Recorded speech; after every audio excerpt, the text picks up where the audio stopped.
नमस्कार दोस्तों, मैं हूं मनविंदर और मेरे चैनल पे आप सभी लोगों का बहुत स्वागत है। दोस्तों, इंडिया अलायंस और बिहार के आकाओं में नरेंद्र मोदी का इतना अधिक खौफ है कि अब लालू यादव और नीतीश कुमार हिंदुओं को विभाजित करके कास्ट कार्ड खेलने की तैयारी में है। बिहार की नीतीश कुमार सरकार ने जाति आधारित गणना के आंकड़े जारी कर दिए हैं, जिसके अनुसार राज्य की कुल आबादी में अन्य पिछड़ा वर्ग यानी कि ओबीसी और अत्यंत पिछड़ा वर्ग यानी कि ईबीसी की हिस्सेदारी 63% है। अब आप देखिए, राज्य सरकार कभी जनगणना नहीं करवाती है, लेकिन बिहार ने ऐसा किया। उन्हें गलतफहमी हो गई है कि ऐसा करके शायद वो पीएम नरेंद्र मोदी को सत्ता से हटाने में सफल हो जाएंगे। वो अभी भी 90 के दशक में जी रहे हैं, लेकिन समझ में ये आ रहा है कि इस सेंसस से तो लालू यादव और नीतीश ही नहीं, कईयों ने अपनी कब्र खोद ली है। और इसके खिलाफ यानी कि ये जो उन्होंने ये रिपोर्ट जारी की है, इसके खिलाफ सुप्रीम कोर्ट में मंगलवार को एक याचिका दायर की गई है, जिसे कोर्ट ने स्वीकार कर लिया है। हालांकि कोर्ट ने ये कहा है कि अभी इस मामले में वो कोई टिप्पणी नहीं करेगा।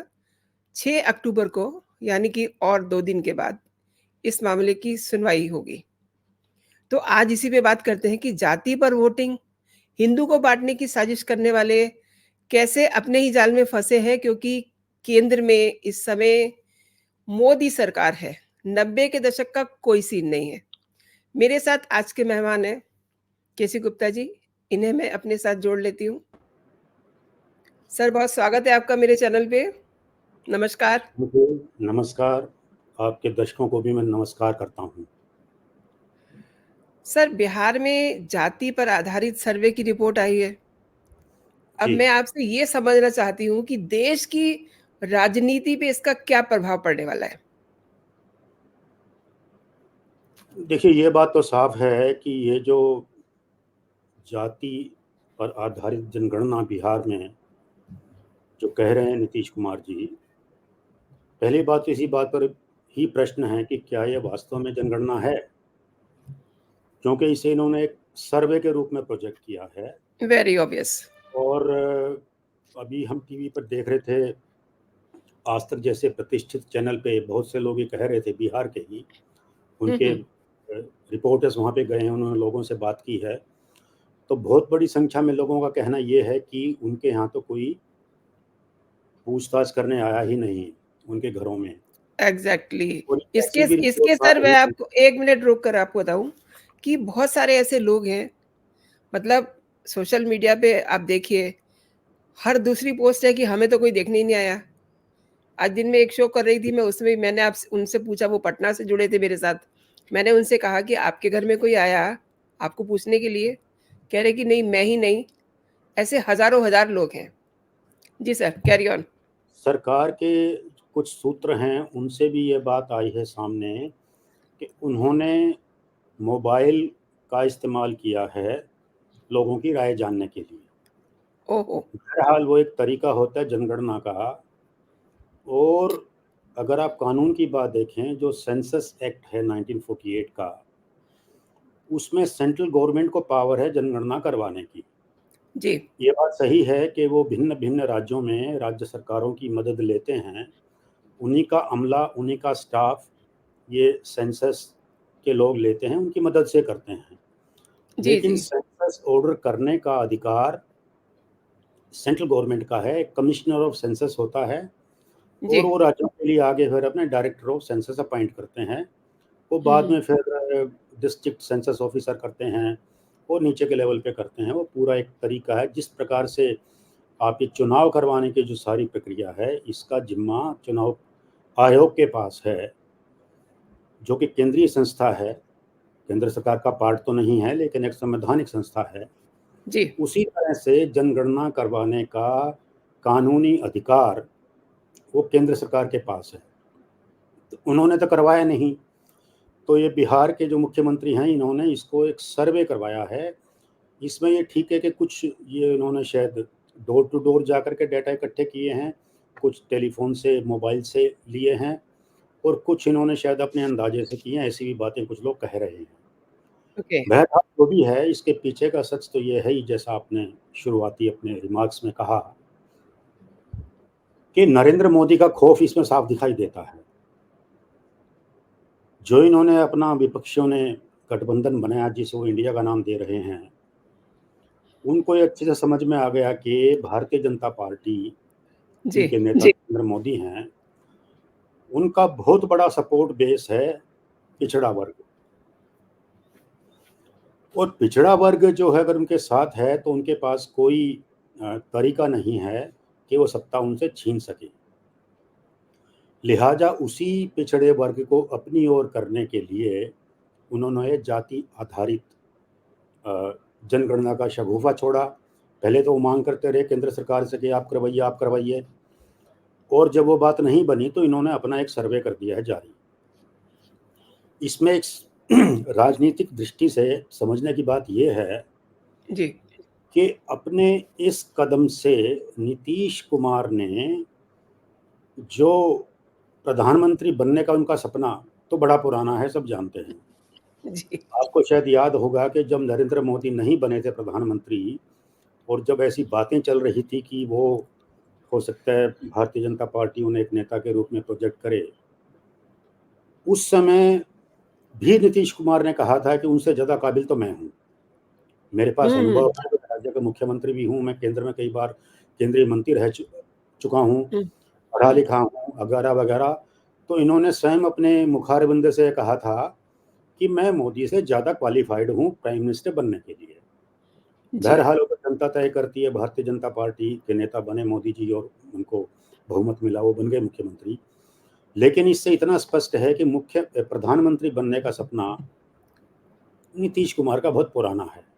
जी, अब इस कदम से जो इन्होंने ये कास्ट सेंसस या सर्वे से जो भी कहें, उसके आधार पे अभी विपक्षी दलों में जितने भी प्रधानमंत्री पद के दावेदार हैं, जो उम्मीद लगाए बैठे हैं कि खुदा ना खास्ता यदि कभी इनकी सरकार आ भी गई, जिसके आसार तो वैसे नहीं है, लेकिन फ़र्ज़ कीजिए अगर आ भी गई किसी चमत्कार के कारण, तो ये फिर ये कहने की स्थिति में होंगे कि देखिए साहब, ये जो हमारी सरकार आई है, ये पिछड़े वर्ग के आधार पे आई है और जितने भी दावेदार हैं, वो चाहे ममता बनर्जी हैं, खुद राहुल गांधी हैं, केजरीवाल हैं, ये सभी तो अपर कास्ट के हैं। तो इन्होंने इनका पत्ता तो साफ कर दिया ओबीसी के नाम पे। अब सामने बचते हैं या तो नीतीश कुमार या फिर एक अखिलेश को लगा लीजिए। पर जी, अखिलेश तो निपटा देंगे जूनियर होने के नाते, भाई तुम तो बहुत जूनियर हो, अभी तुम्हारे अंदर तो ऐसी काबिलियत है नहीं कि तुम प्रधानमंत्री जैसे दायित्व संभाल सको, लिहाजा हम ही सबसे वरिष्ठ हैं और इसलिए हमें ही प्रधानमंत्री बनना है। तो इन्होंने ये जो चाल चली है, ये नरेंद्र मोदी और भारतीय जनता पार्टी के खिलाफ तो है ही है। मेरा मानना ये है और जो सामने तथ्य हैं, वो जो दूसरे इनके प्रतिद्वंदी हैं विपक्षी खेमे में, उन सबको निपटाने का कार्यक्रम इन्होंने किया है। देखिए वेरी शुरुआत ट्रू। इनिशिएटिव इन्होंने लिया था, नो डाउट। इनिशिएटिव के बाद में फिर ये बेचारे फिरते रहे कि हमको कन्वीनर बना दीजिए इसका, इनको नहीं बनाया। और अब इनका ये ख़्याल है, मैं ये समझता हूँ कि इनका ये ख़्याल है, इनकी ये चाल है कि यदि कल को ऐसी स्थिति आ गई कि विपक्षी गठबंधन को बहुमत मिल गया सरकार बनाने का, तो जी, नीतीश कुमार पहले नंबर पे खड़े होंगे प्रधानमंत्री दावेदार के रूप में और दूसरे उनकी काट नहीं कर पाएंगे, क्योंकि नारा ये दिया है कि जिसकी जितनी संख्या भारी उसकी उतनी हिस्सेदारी। जी, हालांकि इंटरेस्टिंग पार्ट ये है, अगर ये फॉर्मूला लगाया जाए तो कुर्मी जिस जाति से आते हैं नीतीश जी, जी, उनका प्रतिशत इनके ही दिए हुए आंकड़ों के हिसाब से 2.7 एग्ज़ैक्टली। है, माने जी, 3% से कम है। तो इनसे ज़्यादा तो और दूसरे बहुत से समूह हैं, सोशल ग्रुप हैं। अब मुसलमान सबसे ज़्यादा आता है, जी, उनका 17.7 समथिंग 18% के करीब हो जाता है। तो इसका एक एस्पेक्ट ये भी है कि जब आप अगर हिंदुओं को भिन्न-भिन्न जातियों में तोड़ के पेश करेंगे, सामाजिक न्याय के नाम पे, तो आप सबसे पहली दावेदारी राज करने की मुसलमानों को दे रहे हैं, क्योंकि आप हिंदुओं को जातियों में बाँट दीजिए तो फिर सबसे बड़ा ग्रुप कौन बचता है? वही बचते हैं। और इसीलिए भी माँग उठने लगी है कि भी फिर आप किसी मुसलमान को क्यों नहीं मुख्यमंत्री बनाते बिहार का? जी, ये बात। जहाँ तक जातियों का प्रश्न है, आप अगर देखें तो मंडल कमीशन जो जब 1990 में बना था, जी, उस वक़्त उन्होंने 3,743 जातियाँ पिछड़ी मानी थी। आप संख्या पे गौर कीजिए, 3,747 जातियाँ। जी। अब सवाल ये है कि आप अगर ये फ़ॉर्मूला लगाएँगे कि जिसकी जितनी संख्या भारी उसकी उतनी हिस्सेदारी, तो भैया ये बताइए कि आप 3,700 लोगों को, जातियों को भला कैसे अ, मौके दे पाएँगे? मुख्यमंत्री का पद तो एक है, प्रधानमंत्री का एक है। अगर आप अच्छा, ये तो खाली पिछड़ी जातियाँ हैं, उसमें 25,000 सब कास्ट भी हैं, उपजातियाँ। और जो पिछड़े वर्ग के अलावा जो दूसरे ग्रुप हैं, जो लाइक अपर कास्ट हैं, सिख हैं या जो मुसलमान हैं, क्रिश्चियंस हैं, उन सब के भी अगर आप ये जोड़ लोगे तो ये तो तकरीबन संख्या 5,000 तक जा पहुँचेगी। जी। इस फ़ॉर्मूले के हिसाब से अब एक तो दोगे ना उसको, अगर हर एक जाति को आप देने आएँगे तो कम से कम एक हाँ, बार तो बिल्कुल। मुझे दोगे। बिल्कुल, तो बिल्कुल। एक व्यक्ति को आप मुख्यमंत्री बना दीजिए, हुँ। 5 साल तक जाति के आधार पे आपने बना दिया, फिर अगली जाति का नंबर आएगा, फिर अगली का, फिर अगली का, फिर अगली का। करते-करते 5,000 गुना 5 माने 25,000 साल आपको लगेंगे केवल एक पद पर ये फ़ॉर्मूला लागू करने का। तो इट्स फार्सिकल, ये सिंपल सीधी-सीधी बकवास है, इससे ज़्यादा कोई अर्थ नहीं है। ये नीतीश कुमार का, ये इसको ब्रह्मास्त्र समझ रहे हैं, वीपी सिंह के भक्त हैं। उन्होंने जैसे 1990 में, अभी आपने भी कमेंट किया था कि 90 के दौर में जी, जाने की कोशिश है, ये बिल्कुल वही है एग्ज़ैक्टली। ये देश की राजनीति को 1990 के दौर में ले जाने का पूरा षड्यंत्र है। वीपी सिंह तो उस वक़्त खुद प्रधानमंत्री थे। हुँ, हुँ। तो देवीलाल की रैली से डर गए थे और उनको लगता था कि भई मेरी तो जो पोज़ीशन है बड़ी वीक है, पता नहीं मैं कब निकल जाऊँ। तो उन्होंने वो बीपी, जो मंडल जो थे उनका, उनकी जो रिपोर्ट थी उसको उन्होंने आनन-फानन में लागू कर दिया था। हुँ, हुँ। नीतीश कुमार को लगता है कि ऐसा ही करिश्मा मैं भी कर सकता हूँ और इसलिए उसी की तर्ज पर इन्होंने ये जाति आधारित जनगणना का अपना हथियार निकाला है। सर, आप क्या ये समझ रहे हैं कि ये जो सर्वे है, ये 1990 के मंडल, कमंडल की जो राजनीति है, उसकी ये वापसी करना चाह रहे हैं? हाँ, बेशक क्योंकि ये तो है ही है। लेकिन लेकिन बड़ी बात ये है कि उस समय जो भी प्रधानमंत्री रहे, आज का जो प्रधानमंत्री है देश का, वो मजबूत इरादों वाला प्रधानमंत्री है। तो उस हिसाब से क्या सिनेरियो आप देखते हैं? इनकी इच्छा जो भी हो, इनकी से देखिए मतलब बिहार के जो 2 आका हैं। देखिए उनकी इच्छा शक्ति तो प्रबल है ही है, हुँ, हुँ, मजबूत इरादे भी हैं, हम मोदी जी हुँ। की बात कर रहे हैं। जी, उसके अलावा उन्होंने डिलीवर किया है, जी, उनके पीछे 9 साल की उनकी सॉलिड परफ़ॉर्मेंस है जी। और वो परफ़ॉर्मेंस सभी फ्रंट्स पे है। जी, जी, बिल्कुल। विदेशों में जो देश का मान बढ़ा है, जी, चाहे कोविड के मामले में पूरी दुनिया ने देखा, जी, दुनिया भर की जो बड़ी-बड़ी शक्तियाँ हैं, वो इतना सम्मान भारत को दे रहे हैं। जी, चंद्रयान स्पेस रिसर्च में जो हमारी उपलब्धि है, जी। डोमेस्टिक फ्रंट पे जो उन्होंने गरीबों के लिए काम किए हैं, जैसे जनधन योजना। एग्ज़ैक्टली वो बहुत बड़ी बात है सर। जो पैसा महिलाओं के अकाउंट में जा रहा है, वो बहुत बहुत बड़ी उपलब्धि है। एक नहीं, बहुत सारी हैं। वो बहुत आप सारी बात करने लगेंगे तो बहुत लंबी फ़हरिस्त निकलेगी। जी, जी। संक्षेप में ये है कि गरीबों के प्रति जितना काम, मैं तो समझता हूँ कि इनके शासनकाल में हुआ, इतना पहले कभी नहीं हुआ। पहले नारे जी, लगे थे, अभी ठोस जी, काम हुआ। जी, और उससे बड़ी बात ये है कि मोदी जी ने बड़ी सैद्धांतिक बात की है आज।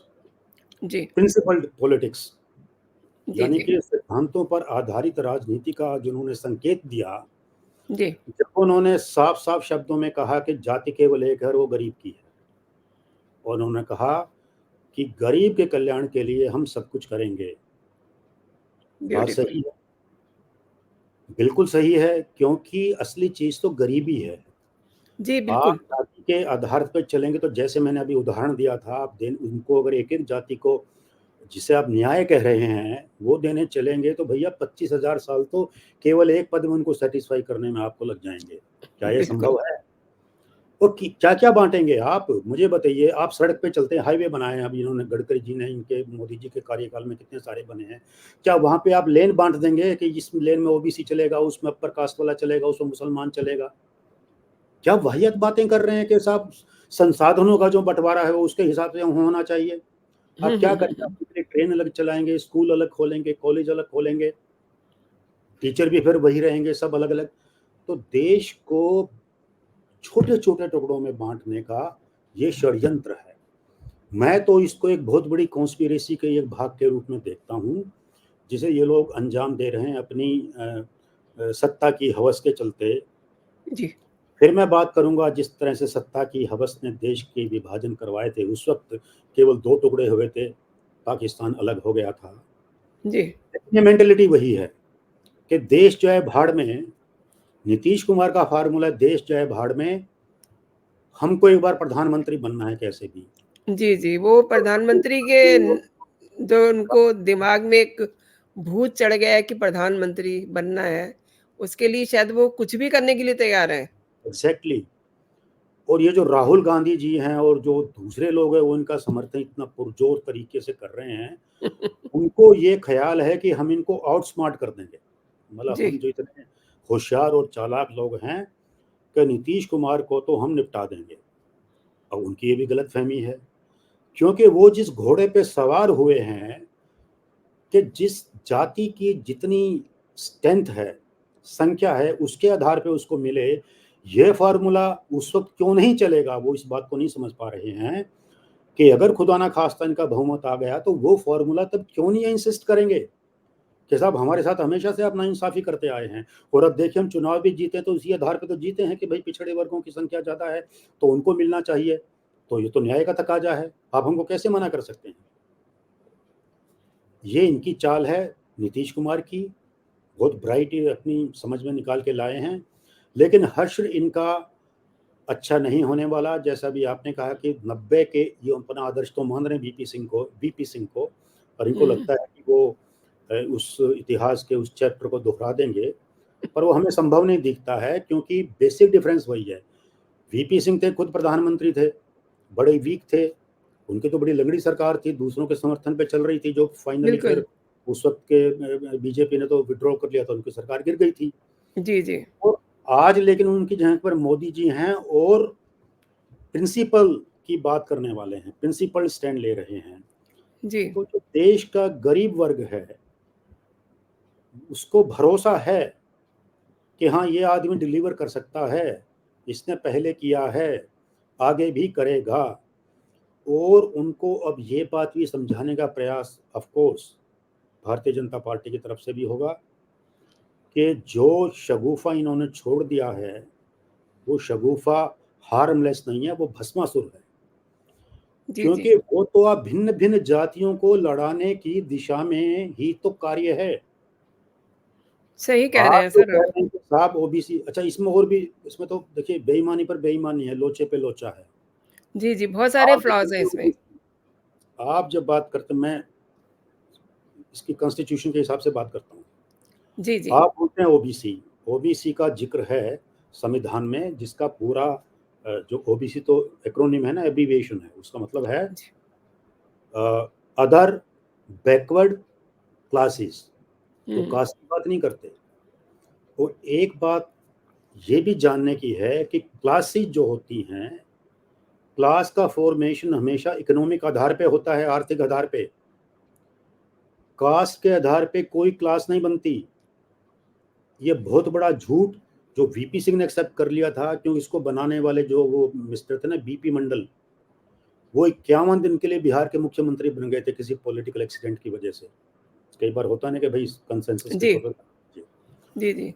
वो जो घोर जातिवादी व्यक्ति था, उसने एक फंडामेंटल बेईमानी ये की कि ओबीसी जिसकी अवधारणा संविधान में थी और एक फुटनोट के तौर पे कि भी इनके लिए शेड्यूल कास्ट और शेड्यूल ट्राइब के लिए तो स्पेशल प्रोविजन करने ही हैं, और उसी में आगे ऐड कर दिया and for other backward classes. Hmm, तो जब क्लासेस की आप बात करते हैं तो उसका तो वर्गीकरण केवल और केवल आर्थिक आधार हो सकता है, वो जाति के आधार पे नहीं हो सकता। लेकिन उन्होंने ओबीसी की कैटेगरी में जो जिनको ओबीसी कहा उन्होंने, वो सारा जाति के आधार पे लिया। अच्छा, एक और इन्हीं की बातों में, अब उस रिपोर्ट में भी आप किसको पिछड़ा मानेंगे, उसके लिए भिन्न भिन्न आधार थे। उसमें सामाजिक पिछड़ापन है, आर्थिक पिछड़ापन है, उसमें आपका शैक्षणिक पिछड़ापन है, एजुकेशन पे में है। तो ये सारी चीज़ें आपको कंसिडर करके आप कह सकते हैं कि हाँ भाई, ये जो वर्ग है समाज का, ये पिछड़ा है। अभी जो नीतीश जी लेके आए हैं, ये तो खाली हेड काउंट है, ये तो खाली गिनती की बात लेके आए हैं। इन्होंने तो बताया नहीं कि भाई इनका, इस ग्रुप का इकोनॉमिक स्टेटस क्या है, और इनका जो है सामाजिक पिछड़े किस ढंग से हैं। तो ये इसमें इतनी एक फंडामेंटल जो है वो बेईमानी है। हम्म, और कास्ट और क्लास को जो इन्होंने मिला के जो कन्फ्यूजन पैदा कर दिया, उसका एक परिणाम क्या है आप भी देखते हैं। एक यादव है जिसके पास फॉर्च्यूनर है, जो 5 स्टार होटल में जाके कहीं ठहरता है, जो हवाई जहाज में जी, उड़ता है। और हम्म, एक फिर आपको ब्राह्मण मिल जाएगा जिस बेचारे के पास खाने को रोटी भी नहीं है। भाई, जी, जी, अगर आप वाकई पिछड़ेपन की समस्या को एड्रेस कर रहे थे, आप सामाजिक न्याय की इतना लंबा चौड़ा भारी भरकम शब्द आप इस्तेमाल कर रहे हैं, तो फ्री एनोमली क्यों है? और वो दो चारों के साथ नहीं, एनोमली करोड़ों लोगों के साथ है। आखिर अपर कास्ट की भी संख्या 15% इनके उसने कही है। आप अगर इस बात को एक्स्ट्रापोलेट कर दें, उनके तो 13 करोड़ है, उसका 15% तो एक बात हुई, 2 करोड़ के से थोड़ा कम मानिए बैठेगा। लेकिन इस देश को इस मतलब आंकड़े को अगर आप एक्स्ट्रापोलेट कर दें कि मोटे मोटे भाई देश में भी यही होगा, तो 140 करोड़ का अगर 15% निकालने जाएंगे तो वो तो 21 करोड़ की लोग हो जाएंगे। यानी कि जी, ऐसे लोगों के साथ तो आपने घोर अन्याय कर ही दिया है। जब आप कास्ट और क्लास को एक करते हो तो ये होगा। जी, जी। एक चीज़ और मैं समझना चाह रही हूँ, ये चूँकि अभी इंडिया अलायंस जो है, ये भी थोड़ा-सा अभी कहिए कि सेटअप नहीं हुआ ठीक से, किसी का मुँह इधर है, किसी का इधर है, तो क्या इनके दिमाग में ये तो नहीं है कि इंडी अलायंस जो है, इसमें ये सर्वमान्य नेता बन जाएँ और फिर बाद में जो है वीपी सिंह की तरह प्रधानमंत्री बन जाएँगे? कुछ इनका ऐसा भी प्लान दिखाई दे रहा है? जी हाँ, मतलब बिल्कुल। इनका सपना सपना बिल्कुल, इनका। बिल्कुल, मैंने तो आपको कहा पहले ही, जैसे इनकी चाल ही ये है कि हम पिछड़े जो है वर्गों के को न्याय दिलाने के नाम पे, सामाजिक न्याय के नाम पे, जो दूसरे इनके प्रतिद्वंदी हैं इस इंडी अलायंस में, भाई ममता बनर्जी हैं, ब्राह्मण हैं, केजरीवाल जो हैं वो वैश्य समुदाय से आते हैं, हुँ, हुँ। राहुल गांधी का पता नहीं वो कौन सी जाति में आएंगे। बहरहाल उनको, वो अपने आप को पिछड़ तो क्लेम नहीं कर सकते। हुँ, उनकी जो हुँ। पूरे खानदान की आप देखेंगे, किसी वक्त में उनके नेहरू जी जो उनके थे पूर्वज, वो तो पंडित जी कहलाते थे। जी, जी। कहने का मतलब ये है कि इसी ग्राउंड पे ये इनको निपटा देंगे। आई मीन निपटा देंगे, ऐसा इनका सपना है, इनका ख्याल है। जी। तो कोई बड़ी बात नहीं है कि आप देखिए आने वाले दिनों में अगर ये बात आगे बढ़ती है, हुँ, जोर हुँ। पकड़ती है, और उनको इनकी ये चाल नज़र आती है, हुँ, तो ये हुँ। इसी मुद्दे पे टूट जाएँगे। बाकी चीज़ें तो हैं ही, स्टेट के हिसाब से है। अब जैसे पंजाब हुँ, में हुँ। आप और कांग्रेस कैसे भला साथ हो सकते हैं? हुँ, हुँ, हुँ, हुँ। जब प्रश्न ही पैदा नहीं होता। पश्चिम बंगाल में ममता और कांग्रेस कैसे एक साथ आ सकते हैं?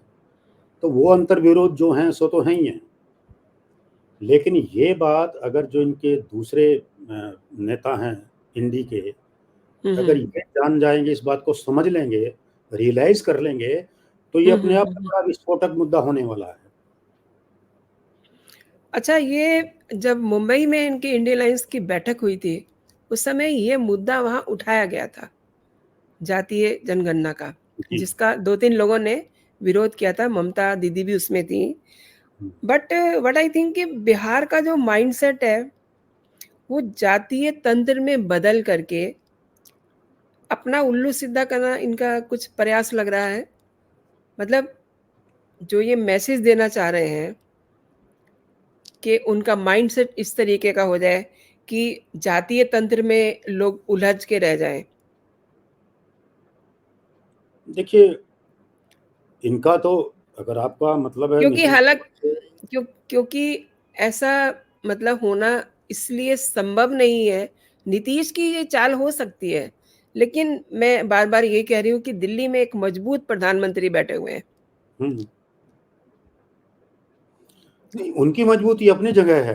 देखिए, उनकी मजबूती के राजनैतिक अर्थ ये निकलते हैं कि जो जी। चैलेंज इन्होंने दिया है, हुँ, हुँ। सामाजिक न्याय के नाम पे जाति के आधार पे बँटवारा करने का समाज का, जी, तो उसके खिलाफ जो मोदी जी की मजबूती है और उनका जो विज़न है, उनका जो गरीबों के प्रति कल्याण करने का जो उनका अपना सारा कार्यक्रम है, वो तो जी। उसके लिए है। हुँ, हुँ। मैं दूसरी बात जो कह रहा हूँ, वो ये है कि ये शगुफ़ा ये इन्होंने छोड़ा है, जो इनके प्रतिद्वंदी इनके अपने खेमे के हैं, उनको जी। निपटा। इस चक्कर में मुझे लग रहा है दोनों ही निपट जाएँगे, लालू भी निपट जाएँगे और नीतीश भी निपट जाएँगे। नहीं, लालू तो तो देखिए फिर भी पिछड़े अपने आप को क्लेम कर रहे हैं, लेकिन उनकी पॉलिटिकल हैसियत आज के दिन बिहार में ऐसी नहीं रह गई है कि वो नीतीश के प्रतिद्वंदी हो सकें। आपको याद होगा लेकिन जब इस बैठक में उन्होंने सरेआम जो वो इसको प्रमोट करने की कोशिश कर रहे थे राहुल गांधी को कि भैया आप दुल्हा बन जाओ, हम बारात हुँ, में हुँ। आएँगे। तो इसके भी माने यही लगाए गए थे कि वो चाहते थे कि विपक्षी गठबंधन के नेता राहुल गांधी बने। इसके माने क्या है कि लालू तो पहले ही हार माने बैठे हैं, वो जानते हैं कि वो इस पोज़ीशन में नहीं आ सकेंगे कभी भी। वो अलबत्ता नीतीश को ज़रूर काटना चाहेंगे क्योंकि उनको ये कभी भी ये मंज़ूर नहीं होगा। वो तो तेजस्वी को पर प्रोजेक्ट दुनिया करना चाहेंगे ना वो। देखिए, याद करिए उन दिनों को जब ये नीतीश लालू के मंत्रिमंडल के मंत्री होते थे। हुँ, हुँ। दोनों के नेता थे बेशक, तो ये तो लालू से बड़े जूनियर रहे हैं और लालू का तो हाल ये है।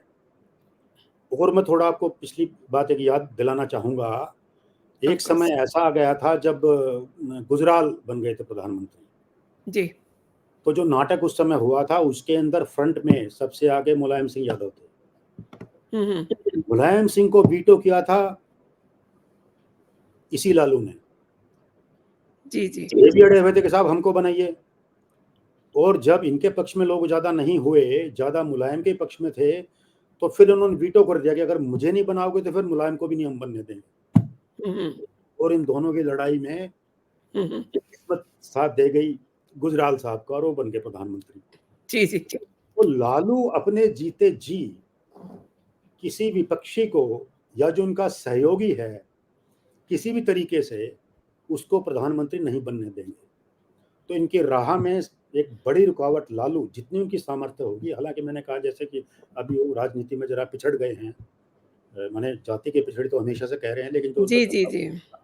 जो उनका रुआब होता था, वो जेल यात्रा के बाद से वो उनको सेटबैक इतना लगा है कि अब वो उस पोज़ीशन में नहीं है कि वो नीतीश को सीधे-सीधे चैलेंज कर सकें। लेकिन वो जी, जहाँ तक जी। होगा तगड़ा ज़रूर लगाएँगे, तभी तो हाँ, उन्होंने मतलब ये कर रहे बात थे। सही बात है आपकी क्योंकि नीतीश अलग अपनी जगह पर है, लेकिन लालू को वो कंधा चाहिए, जो 5-5 केसेज़ में ज़मानत पे बाहर है और किसी भी दिन शिकंजा उन पे कस जाएगा और वो फिर अंदर। हाँ, बिल्कुल, सो तो है ही है।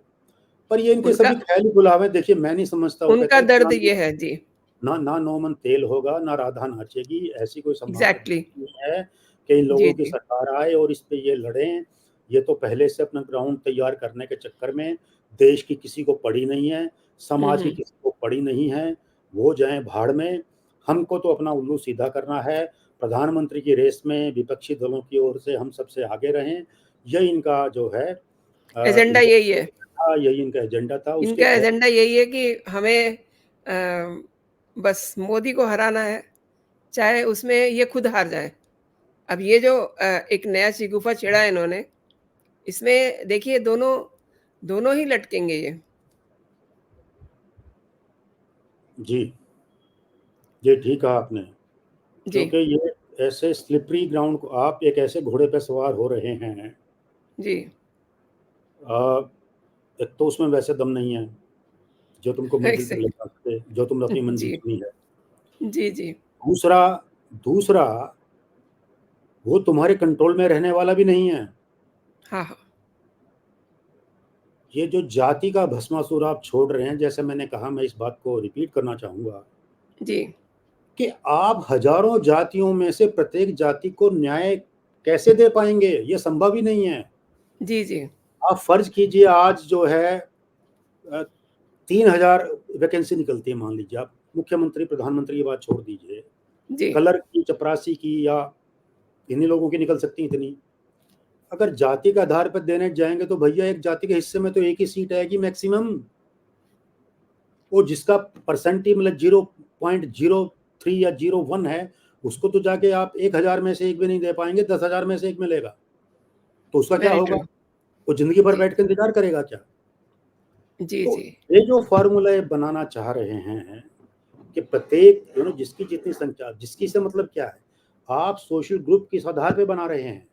जी। आपने कहा जाति, तो जाति के आधार पे यदि आप सामाजिक समूह बनाएँगे, सोशल ग्रुप बनाएँगे, तो वो जिस न्याय की आप बात करते हैं, कभी भी संभव नहीं हो सकता। It's statistically impossible, it is practically impossible. जी। आप उस चीज़ से बचने के लिए आपने क्या निकाला कि साहब पिछड़ा वर्ग, वो मंडल के समय में निकाल दिया। आज आप एक और ब्लॉक उसके अंदर बना दिया, ईबीसी, एक्सट्रीमली बैकवर्ड। तो भैया उसके अंदर भी जो, अब जैसे शेड्यूल कास्ट का रिजर्वेशन रहा, तो वहाँ पे क्या ये असंतोष नहीं है कि भैया एक खास जाति के लोगों ने सारे बेनिफिट ले लिए हैं? एसटी में क्या नहीं है कि सब उन्हीं लोगों ने ले लिया, हम तो पीछे के पीछे फिर रह गए? तो यहाँ भी जब 1, 2, 4 जातियों को मिलेगा और 6वीं, 7वीं, 10वीं को नहीं मिलेगा, तो वो क्या सवाल ही नहीं उठाएँगे? और सबको आप दे नहीं सकते क्योंकि वो असंभव है। आप 1000 जातियों को जाति के आधार पे जो न्याय देने की बात कर रहे हैं, तो वो तो पॉसिबल ही नहीं है किसी भी तरीके से।